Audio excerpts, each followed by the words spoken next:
আলহামদুলিল্লাহ রাব্বিল আলামিন ওয়াসসালাতু ওয়াসসালামু আলা নবিয়িনা মুহাম্মদ ওয়া আলিহি ওয়া আসহাবিহি আজমাইন, আম্মা বাদ। প্রিয় দিনী ভাইয়েরা, আজ আমরা নবী আলাইহিস সালাতু ওয়াসসালামের একটি হাদিসকে সামনে রেখে কথা বলতে চাই, যে হাদিসটি সহিহ মুসলিমে বর্ণিত হয়েছে এবং একই ধরনের হাদিস সহিহ বুখারী সহ অন্যান্য হাদিসের কিতাবেও বর্ণিত হয়েছে।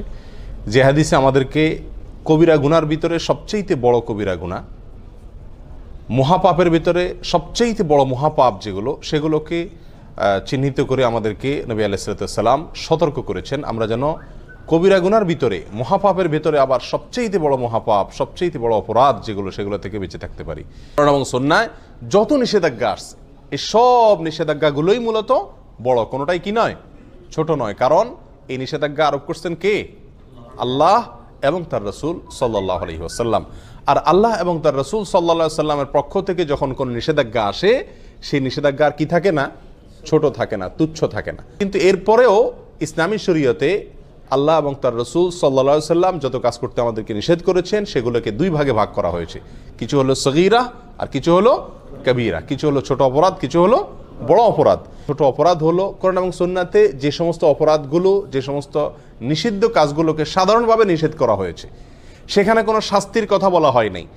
আর যেই নিষেধাজ্ঞার পাশাপাশি কোরআন এবং সুন্নাহ আমাদেরকে শাস্তির কথা বলেছে, অর্থাৎ এই নিষেধাজ্ঞা অমান্য করলে দুনিয়াতে শাস্তি হবে অথবা আখিরাতে শাস্তি হবে। দুনিয়াতে তার জন্য কোনো সাজা নির্ধারণ করে রাখা হয়েছে, অথবা আখিরাতের কোনো শাস্তির কথা বলা হয়েছে, অথবা সেখানে কোনো লানত, কোনো প্রকার অভিশাপ, কোনো প্রকার শক্ত কঠোরতা আরোপ করা হয়েছে। এরকম যদি কোনো নিষেধাজ্ঞা হয়, সেটা হবে কি? কাবীরা বা বড় অপরাধ। ছোট গুনাহগুলোও আবার যদি কেউ বারবার করে, তাহলে সেটা কি হয়ে যায়? বড় অপরাধে পরিণত হয়ে যায়। কারণ সেটা এক পর্যায়ে আল্লাহ সুবহানাহু ওয়া তাআলার প্রতি, তার রাসূলের প্রতি বেপরোয়া ভাবকে কি করে? প্রকাশ করে। এই জন্য প্রিয় বন্ধুগণ, সব ধরনের অপরাধ থেকে বাঁচার জন্য কি করতে হবে? চেষ্টা থাকতে হবে। এই বড় অপরাধ যেগুলো, সেগুলোর ভিতরে আবার সবচেয়ে বড় অপরাধ আছে কয়েকটি। আব্দুর রহমান ইবনে আবি বকরাতা রাদিয়াল্লাহু তাআলা আনহু তার বাবা থেকে বর্ণনা করেছেন, তিনি রাসূল আকরাম সাল্লাল্লাহু আলাইহি সাল্লাম থেকে হাদিস বর্ণনা করেছেন যে তিনি বলেছেন, আলা উনাব্বিউকুম বিআকবারিল কাবাইরি, তোমাদেরকে আমি সবচেয়ে বড় অপরাধ যেগুলো, মহাপাপ কবিরা গুনার ভেতরে আবার সবচেয়ে বড় কবিরা গুনাহ যেগুলো, সবচেয়ে বড় অপরাধ, সবচেয়ে জঘন্য অপরাধগুলো যেগুলো, সেগুলোর উপরে কি আমি তোমাদেরকে বলে দিব না? সেগুলো হলো তিনটি। আল ইশরাকু বিল্লাহ, এক নম্বর হলো আল্লাহর সঙ্গে শিরক করা। আল্লাহর সঙ্গে কি করা? শিরক করা। এর চাইতে বড় অপরাধ আল্লাহর জমিনে আল্লাহ সুবহানাহু ওয়া তাআলা আর সৃষ্টি করেননি। আর কোনো অপরাধ নাই যে অপরাধ শিরকের চাইতে বড়। প্রিয় বন্ধু, আমরা অজান্তে, অগোচরে, না বুঝে আমরা অবলীলায় কিন্তু অনেক ধরনের শিরক আমরা করে যাচ্ছি। দুই প্রকারের শিরক আছে, একটা হলো বড় শিরক আর একটা হলো ছোট শিরক। বড় শিরক কোনগুলো? বড় শিরক হলো এমন শিরক যে শিরকের ফলে মানুষ ইসলাম থেকে কি হয়ে যায়? বের হয়ে যায়। ইবাদত আল্লাহর জন্য করলো, অন্য কারোর জন্য করলো। সিজদা আল্লাহকে করলো, কোনো কবরে মাজারে গিয়েও করলো। দোয়া, এটা ইবাদত, এটা আল্লাহর কাছে করলো, আবার কোনো মাজারওয়ালার কাছে গিয়ে সেখানেও চাইলো, সেখানেও দোয়া করলো, সেখান থেকে সন্তান চাইলো, ব্যবসা উন্নতি চাইলো, রাজনীতির উন্নতি চাইলো। এই সবগুলা বড় শিরক। এর ফলে মানুষ কি থেকে খারিজ হয়? ইসলাম থেকে খারিজ হয়ে যায়, বেঈমান হয়ে যায়। এটা হলো বড় শিরক। এই বড় শিরক আল্লাহ তাআলা মাফ করেন না। আল্লাহ বলেছেন, ইন্নাল্লাহা লা ইয়াগফিরু আন ইউশরাকা বিহি ওয়া ইয়াগফিরু মা দুনা যালিকা লিমান ইয়াশা। আল্লাহ সুবহানাহু ওয়া তাআলা তওবা ছাড়া যে কোনো গুনাহ মাফ করে দিতে পারেন। বান্দা তওবা না করলেও আল্লাহ তাআলা চাইলে মাফ করে দিতে পারেন। সাধারণত মাফ করেন না, চাইলে মাফ করতে পারেন, সেটা আল্লাহ তাআলার ব্যাপার। কিন্তু আল্লাহ তাআলা নিজের জন্য নিজে এটা অবধারিত করে রেখেছেন যে তিনি তার সঙ্গে শিরক করলে, আল্লাহর সঙ্গে কেউ পার্টনার সাব্যস্ত করলে, সেটাকে আল্লাহ তাআলা কি করবেন না? ক্ষমা করবেন না। এটা ক্ষমার অযোগ্য অপরাধ। হ্যাঁ, যদি কেউ তওবা করে দুনিয়া থেকে মারা যায়, কোনো মাজারে, কোনো কবরে সিজদা করেছে, সেখানে গিয়ে সন্তান চাইছে, কোনো বড় ধরনের শিরক করেছে, অথবা অন্য যতভাবে বড় শিরক হতে পারে সেগুলো করেছে, পরে আল্লাহর কাছে আবার ক্ষমা চাইছে, সেটা ভিন্ন কথা। তওবা করে যদি ফিরে আসে, সেটা আল্লাহ তাআলা অবশ্যই কি করবেন? মাফ করবেন। তাহলে শিরকের ভিতরে বড় শিরক যেটা, সেটা সবচেয়ে জঘন্য, আর ছোট শিরক যেটা, সেটাও কম জঘন্য নয়। ছোট শিরক হলো কথাবার্তার ভিতরে বলার ভুল। আমরা আল্লাহর সঙ্গে, আল্লাহর শক্তিমত্তার সঙ্গে, আল্লাহর যে সমস্ত গুণাবলী আছে, সেগুলোর সঙ্গে অন্য কাউকে কি করলাম? পরোক্ষভাবে শরীক করে ফেললাম। উপরে আল্লাহ, নিচে তুমি, আগে আল্লাহ, পাশে তুমি, এই জাতীয় অনেক উল্টাপাল্টা কথা আমরা বলি, অনেক সময় কোনো আমল করি, দিনই কোনো কাজ করি, কিন্তু সেখানে দুনিয়ার কোনো ধান্দাও থাকে আল্লাহকে খুশি করার পাশাপাশি। এই সবগুলোই ছোট শিরকের অন্তর্ভুক্ত। আল্লাহ তাআলা আমাদেরকে বড় শিরক, ছোট শিরক সবগুলা থেকে বেঁচে থাকার তৌফিক দান করুন। শিরক থেকে বেঁচে থাকার জন্য সবচেয়ে বড় এবং প্রধান উপায় হলো শিরক সম্পর্কে জ্ঞান অর্জন করা। তাওহীদ এবং শিরকের জ্ঞান যদি আমার মধ্যে থাকে, তাহলে ইনশাআল্লাহ আমি শিরক থেকে কি করতে পারবো? বেঁচে থাকতে পারবো। আমরা অজান্তে না জেনে শিরক করে ফেলছি, যার কারণে আমার ঈমান থেকে আমি কি হয়ে যাচ্ছি? খারজ হয়ে যাচ্ছি। তাহলে সবচেয়ে বড় অপরাধের ভিতরে 1 নম্বরের অপরাধ হলো আল ইশরাকু বিল্লাহ, আল্লাহর সঙ্গে কি করা? শরীক বা পার্টনার সাব্যস্ত করে ইবাদত করতে গিয়ে, দোয়া করতে গিয়ে যে কোনো ভাবে আল্লাহ ছাড়া অন্য কারোর নামে আপনি শপথ করলেন, এটাও এক ধরনের কি? শিরক হয়ে যায়। আল্লাহ ছাড়া অন্য কারোর নামে আপনি মান্নত করলেন, আল্লাহর নামে মান্নত করতে হয়, মান্নত করলেন কোনো মাজার নামে, কোনো পীরের নামে, তাহলে এটা কি হয়ে যায়? শিরক হয়ে যায়, যেগুলো আমরা অহরহ করছি, আমাদের সমাজে অনেকেই করে চলেছেন। আল্লাহ আমাদেরকে হেফাজত থাকার তৌফিক দান করুন। দ্বিতীয় যেই অপরাধটি মহা অপরাধ, মহাপাপ, কবিরা গুনার ভিতরে আবার সবচেয়ে বড় কবিরা গুনাহ, সেটা হলো উকুকুল ওয়ালিদাইন। জঘন্য একটি বিষয়, অহরহ আমরা অবলীলায় সবাই কম বেশ করে চলেছি, সেটা হলো মা বাবার অবাধ্যতা, নাফরমানি। মা বাবার কি করা? নাফরমানি করা। নবী আলাইহিস সালাম একান্তে খাসভাবে তার অনেক সাহাবা একরামকে ওসিয়ত করে গেছেন। সাধারণ নসিহত না, ওসিয়ত কোনটা? মৃত্যুর আগ মুহূর্তে মানুষ একেবারে মনের গভীর থেকে হৃদয় নিংড়ানো যে তপ্ত আহ্বান রেখে যায়, বাবা এই জিনিসটা করিও না, এটা করিও, এইগুলোকে বলা হয় সাধারণত কি? ওসিয়ত। নবী আলাইহিস সালাম তার বিভিন্ন সাহাবা একরামকে ওসিয়ত করেছেন। ওসিয়ত শব্দ ব্যবহার করেছেন সাহাবা একরাম, যা আমাদেরকে রাসূল ওসিয়ত করেছেন মা বাবার নাফরমানি যেন আমরা না করি। যত বড় নির্দেশই করুক না কেন, মানতে আমার যতই কষ্ট হোক, মা বাবার নির্দেশ যেন আমরা লঙ্ঘন না করি। মনে যতই না বুঝুক, মনের সঙ্গে যুদ্ধ করে হলেও মা বাবার নির্দেশকে সবকিছুর উপরে দিয়ে রাখতে হবে। প্রিয় ভাইরা, কোরআনেও আল্লাহ সুবহানাহু ওয়া তাআলা আল্লাহর সঙ্গে আল্লাহর ইবাদত করতে হবে, আর কারোর সঙ্গে কি করা যাবে না? শিরিক করা যাবে না। এই নির্দেশের পরেই আল্লাহ বলেছেন ওয়াবিল ওয়ালিদাইনি ইহসানা, মা বাবার প্রতি সদাচরণ করতে হবে। মা বাবা যদি কোনো অন্যায় কাজ করতে বলে, আপনার স্ত্রীর প্রতি জুলুম করতে বলে, অবিচার করতে বলে, অত্যাচার করতে বলে, সেটা করার দরকার নেই, সেটা মানা যাবে না। আল্লাহর নির্দেশের বিরুদ্ধে যদি কিছু করতে বলেন, দায় রাখতে নিষেধ করেন, নামাজ পড়তে নিষেধ করেন, তাহলে সেগুলো মানা যাবে না। বাকি এছাড়া যত সাধারণ নির্দেশ আছে মা বাবার, সেগুলোকে সব কিছুর উপরে অগ্রাধিকার দিয়ে মানতে হবে।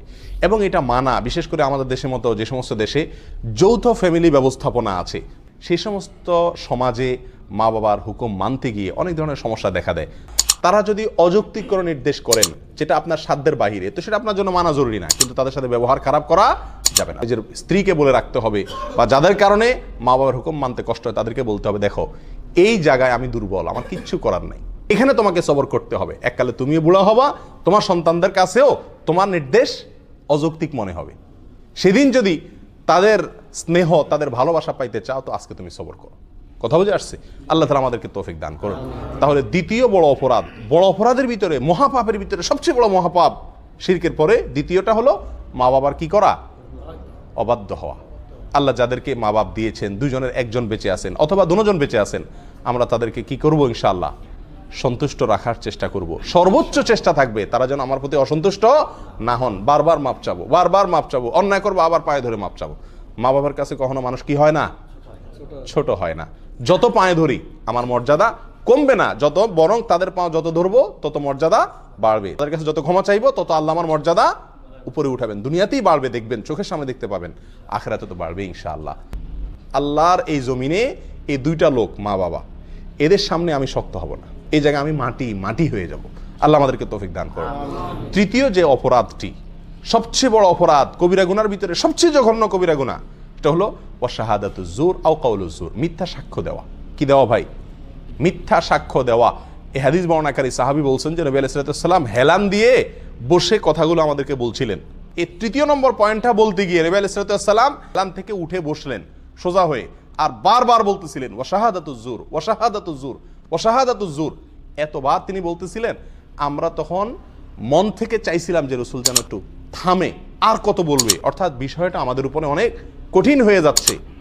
এত বারবার তিনি বলছিলেন। মিথ্যা সাক্ষ্য দেওয়া অপরাধ সমূহের ভিতরে, কবিরা গুনার ভিতরে এটা অনেক বড় মাপের কবিরা গুনাহ। এখন আপনারা কেউ বলবেন যে মিথ্যা সাক্ষ্য দেওয়া, এটা তো আমাদের জীবনে খুব, এই পরিস্থিতির সম্মুখীন আমরা খুব কম হই।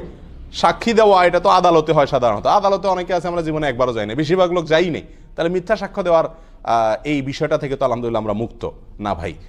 বহু ক্ষেত্রে আমরা মিথ্যা সাক্ষ্য দিয়ে থাকি নিজের অজান্তে, আমরা জানি না যে এটা মিথ্যা সাক্ষ্য হয়ে যায়। যেমন আপনাকে কেউ জিজ্ঞাসা করলো ভাই লোকটা কেমন, হয়তো সে তাকে চাকরিতে নিবে বা তার সাথে কোনো লেনদেন করবে, আপনার সঙ্গে হয়তো তার দোস্তি আছে, আপনি বলে দিলেন না তার মতো মানুষ হয় না, অথচ লোকটা সুবিধার না। অথবা আপনার সঙ্গে তার শত্রুতা আছে, লোকটা কিন্তু ভালো, আপনি বলে দিলেন না সে কি মানুষ নাকি, মানুষের জাতও না। এটা কি দিলেন আপনি? মিথ্যা সাক্ষী দিলেন। কথা বোঝাতে পারছি? আমাদের দেশে, গ্রাম দেশে জিনিসগুলো বেশি হয়, শহরেও কম বেশ হয়। বিয়ে শাদী উপলক্ষে হয়তো কেউ মেয়ে দেখতে আসছে দূর থেকে কোনো গ্রামে, অথবা ছেলে দেখতে আসছে, তো জিজ্ঞাসা করলো আপনাকে যে মেয়েটা কেমন ভাই, ছেলেটা কেমন ভাই। তো আপনার সাথে সম্পর্ক যদি ভালো থাকে, তত ব্যাড রেকর্ডই থাকুক তাদের, আপনি বলে দেন কি আরে ভাই এ তো হাজারে একটা মাশাআল্লাহ। আর যদি আপনার সাথে সম্পর্ক খারাপ থাকে তখন বলে দেন কি, যত ভালোই হোক বলে দি ভাই আপনি যেমনি আসছেন তাড়াতাড়ি সরেন ভাই, আল্লাহ বাঁচাইছে, আমার জিজ্ঞেস করছেন আপনারা, একবারে দরা তো খাইছিলেন, এখন সর্বনাশ, হাই হাই আর জায়গা পান নাই আপনারা। এই সমস্ত কথা আমরা বলি কি বলি না? এগুলো সব কি মিথ্যা সাক্ষী দেওয়া। লোকটা ভালো বা মন্দ, যেমন আমি যতটুকু জানি ততটুকু বলতে হবে, তার সাথে আমার সম্পর্ক যাই থাকুক না কেন, না হলে সব কি হয়ে যাবে, মিথ্যা সাক্ষ্য হয়ে যাবে। মিথ্যা সাক্ষ্যের আরো বহু চিত্র আমাদের সমাজে কম বেশ আছে। ছোটখাটো বেজালে, গন্ডগোলে, ফাসাদে, মারামারিতে, ঝগড়াঝাটিতে, বিচার অথবা মানে বিচারের মতো কোনো সালিশি যদি হয় বা এই জাতীয় কোনো মিউচুয়াল হয়, তো সেখানেও দেখা যায় আমি প্রত্যক্ষদর্শী, অনেক সময় আমি সাক্ষী দিতে চাই না, সাক্ষ্য দিতে চাই না, সাক্ষ্য দিতে না চাওয়া এটা একটা অপরাধ। আর মিথ্যা সাক্ষ্য দেওয়া, সাক্ষী দেওয়া এটা কি অপরাধের ভিতরে, বড় অপরাধের ভিতরে মহা বড় অপরাধ। আল্লাহ তাআলা আমাদেরকে এই তিনও মহা বড় অপরাধ থেকে বেঁচে থাকার তৌফিক দান করুন। এরকম আরো বেশ কয়েকটা অপরাধকেও মহা বড় অপরাধ হিসাবে অন্য হাদিসে সাব্যস্ত করা হয়েছে, শামিল করা হয়েছে। তার ভিতরে একটা হলো জেনা করা, মানুষ হত্যা করা। আজকাল যে আমরা ভ্রূণ হত্যা করি, এটাকেও কোনো কোনো জায়গায় এরকম মস্ত বড় অপরাধ বা মহা বড় অপরাধ হিসাবে সাব্যস্ত করা হয়েছে। ভ্রূণ হত্যা অর্থাৎ সন্তান গর্ভে আসছে, আপনি সেখান থেকে কী করলেন, হত্যা করে দিলেন ওষুধ দিয়া অথবা বিভিন্ন প্রসেসের মাধ্যমে। এগুলো সবগুলো বড় অপরাধ। আল্লাহ তাআলা আমাদের সকলকে এই বড় অপরাধগুলো থেকে বেঁচে থাকার তৌফিক দান করুন। বিশেষ করে এই হাদিস থেকে আমরা যে তিনটি অপরাধের কথা জানলাম, শিরক করা, মা বাবার অবাধ্যতা এবং মিথ্যা সাক্ষ্য দেওয়া, এগুলো থেকে হাজার হাজার মাইল দূরে থাকার তৌফিক দান করুন।